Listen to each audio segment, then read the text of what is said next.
Hi friends, ഞാനിന്ന് നിങ്ങളുമായിട്ട് share ചെയ്യാൻ പോകുന്നത് നല്ല ടിപ്സുകളുമായിട്ടാണ്. എല്ലാവർക്കും വളരെ ഉപകാരപ്രദമായ ടിപ്സുകളുമായിട്ടാണ്. അപ്പോൾ വീഡിയോ സ്കിപ്പ് ചെയ്യാതെ കണ്ടാൽ മാത്രമേ മനസ്സിലാവുകയുള്ളൂ.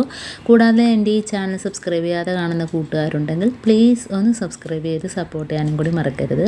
അപ്പോൾ നമുക്ക് വീഡിയോയിലോട്ട് കിടക്കാം. ഇപ്പോൾ ഫസ്റ്റ് ടിപ്പ് എന്ന് പറഞ്ഞാൽ നമ്മുടെ ഗോൾഡ് കവറിങ് ആയിട്ടുള്ള ആഭരണങ്ങളൊക്കെ ഉണ്ടല്ലോ. അപ്പോൾ അതൊക്കെ മിക്കവർക്കും ഇടുമ്പോഴത്തേനും അതിൻ്റെ ചൊറിച്ചിലൊക്കെ ഉണ്ടാവും. അപ്പം മാലയാണേലും ചെയിനാണേലും മോതിരം, വള, കമ്മൽ, ഇപ്പം ഇങ്ങനെയൊക്കെയുള്ള സാധനങ്ങളൊക്കെ ഉപയോഗിക്കുമ്പോൾ മിക്കവർക്കും അത് ചൊറിച്ചിലുണ്ടാകും.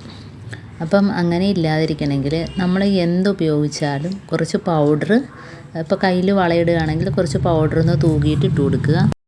അതേപോലെ തന്നെ നമ്മൾ ചെയിനിട്ടാലും കമ്മലിട്ടാലും എല്ലാം ഒന്ന് പൗഡറൊന്ന് ചെറുതായിട്ടൊന്ന് കയ്യിലൊക്കെ ഒന്ന് തൂവി ഒന്ന് തുടച്ചിട്ട് ഒന്ന് ഇട്ട് കൊടുക്കുക. അപ്പോൾ അതിൻ്റെ കളറൊന്നും വ്യത്യാസം വരത്തില്ല. പൗഡർ ഇട്ടെന്നും പറഞ്ഞാൽ കളറൊന്നും വ്യത്യാസം വരത്തില്ല. നല്ല കളറിൽ തന്നെ ഇരിക്കുകയും ചെയ്യും. ഉണ്ടോ? ഇതിപ്പോൾ ചെയിന് ഇതെല്ലാം നമ്മൾ ഇതേപോലെ ഒന്ന് പൗഡറൊന്ന് മുക്കിയിട്ടൊന്ന് ഇട്ട് കൊടുത്താൽ മതി.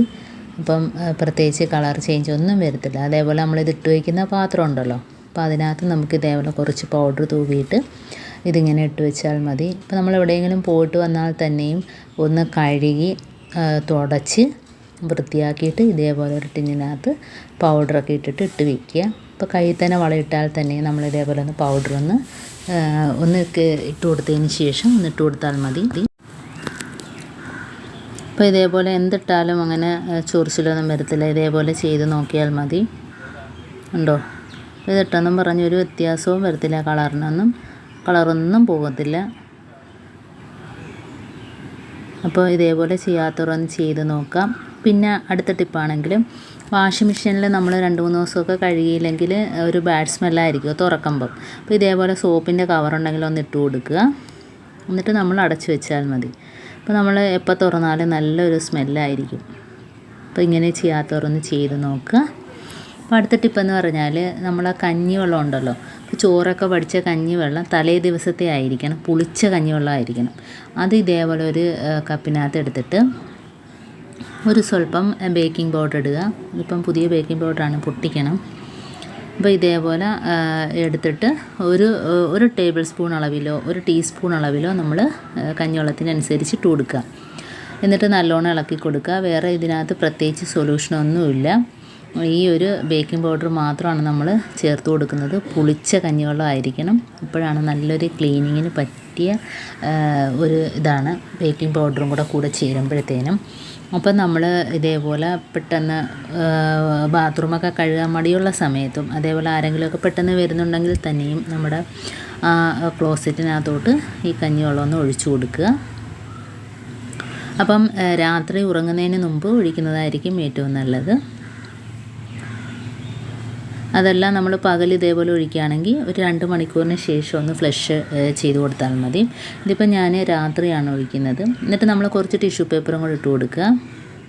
നമ്മൾ ബ്രഷൊന്നും ചെയ്യുന്നില്ലല്ലോ, അപ്പോൾ കുറച്ച് ടിഷ്യൂ പേപ്പറും കൂടെ ഇതേപോലെ ഇട്ട് കൊടുത്താൽ നമുക്ക് രാവിലെ ആകുമ്പോഴത്തേനും ഒന്ന് ഫ്ലഷ് അടിച്ചാൽ മതി. അപ്പോൾ അതിനകത്തുള്ള മഞ്ഞ കറയൊക്കെ മാറിയിട്ട് നല്ല ക്ലീനിങ് ആയിട്ട് തന്നെ കിട്ടും. ഇപ്പോൾ നമുക്ക് മടിയുള്ള സമയത്ത് ഇതേപോലെ ബ്രഷും സോപ്പും ഒന്നും ഉപയോഗിച്ച് കഴുകാനൊന്നും നിൽക്കേണ്ട കാര്യമില്ല. അപ്പോൾ ഇതേപോലെ ഒന്ന് ചെയ്ത് കൊടുത്താൽ മതി. നല്ല ക്ലീനിങ് ആയിട്ട് തന്നെ ഉണ്ടോ, കറയെല്ലാം പോയിട്ട് അതിനകം നല്ല ക്ലീനായിട്ട് തന്നെ കിട്ടിയിട്ടുണ്ട്. അപ്പോൾ ഇതേപോലെ തന്നെ നമ്മുടെ വാഷ് ബേസിനകത്ത് ഇതേപോലെ ബാക്കി വന്ന കഞ്ഞിവെള്ളം കണ്ടോ, കഴുകാതെ നല്ല അഴുക്കുണ്ട്. അപ്പോൾ ഞാൻ വേറെ സോപ്പോ ഒന്നും തന്നെ ഉപയോഗിക്കുന്നില്ല. കുറച്ച് കഞ്ഞിവെള്ളം ഇതിൻ്റെ പുറത്തൂടെ ഒഴിച്ചു കൊടുക്കുകയാണ്.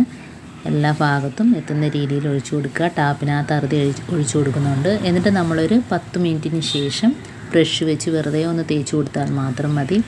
നമ്മൾ വാഷ് ബേസിനായതുകൊണ്ട് നമ്മൾ ബ്രഷ് വേണമല്ലോ കഴുകുന്നതിന്. അപ്പം ബ്രഷ് വെച്ച് ഇതേപോലെ ഒന്ന് തേച്ച് കൊടുത്താൽ തന്നെ നമുക്ക് കാണാം അഴുക്കളകുന്നതായിട്ട്. അപ്പോൾ അതുകൊണ്ട് നമ്മൾ കഴുകുമ്പം തന്നെ നല്ല രീതിയിൽ അതിൻ്റെ അഴുക്കൊക്കെ ഇളകി വരുന്നതായിട്ട് കാണാം. കണ്ടോ? നമുക്കിത് പെട്ടെന്ന് ചെയ്യാൻ പറ്റുന്ന ഒരു ക്ലീനിങ് സൊല്യൂഷൻ തന്നെയാണ് ഈ കഞ്ഞിവെള്ളം. കാരണം നമ്മൾ വെറുതെ കളയുകയല്ലേ ചെയ്യുന്നത്. അപ്പോൾ ഇതേപോലെ നമ്മൾ എടുത്തു വെച്ചാൽ പെട്ടെന്നൊക്കെ നമുക്ക് ഇതേപോലെ ഒന്ന് ക്ലീൻ ചെയ്തെടുക്കാം. വാഷ് ബേസ് ആണെങ്കിലും സിങ്ക് ആണെങ്കിലും കിച്ചൺ സിങ്കൊക്കെ ആണെങ്കിലും നല്ല ക്ലീനായിട്ട് തന്നെ കിട്ടും. അപ്പോൾ കണ്ടോ, കഴുകുമ്പം തന്നെ അറിയാം എല്ലാ അഴുക്കും പോയി കിട്ടിയിട്ടുണ്ട്. നല്ല രീതിയിൽ തന്നെ കണ്ടോ വെളുത്ത് കിട്ടിയിട്ടുണ്ട്. അപ്പോൾ ഇങ്ങനെ ചെയ്യാത്തവരൊക്കെ ഒന്ന് ചെയ്ത് നോക്കുക. ടാപ്പൊക്കെ നല്ല രീതിയിൽ തന്നെ തിളങ്ങുന്നുണ്ട് കണ്ടോ. അപ്പോൾ കാരണം പുളിച്ച കഞ്ഞിവെള്ളമായതുകൊണ്ട് ആ കറയെല്ലാം വിഴുവിഴുക്കും കറയെല്ലാം പോയി കിട്ടും.